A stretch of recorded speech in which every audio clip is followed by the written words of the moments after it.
ఏపీలో ఇవాల్టి నుంచి ఇంటర్మీడియట్ పరీక్షలు ప్రారంభం కానున్నాయి. ఉదయం 8:30 నుంచి పరీక్షా కేంద్రాలలోకి విద్యార్థులకు అనుమతినిస్తారు. పరీక్ష ఉదయం 9 నుంచి మధ్యాహ్నం 12 వరకు జరగనుంది.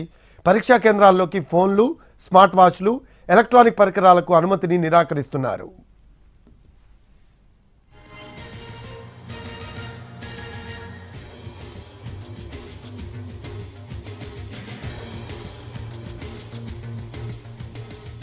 ఏపీలో ఇవాల్టి నుంచి ఇంటర్మీడియట్ పరీక్షలు ప్రారంభం కానున్నాయి.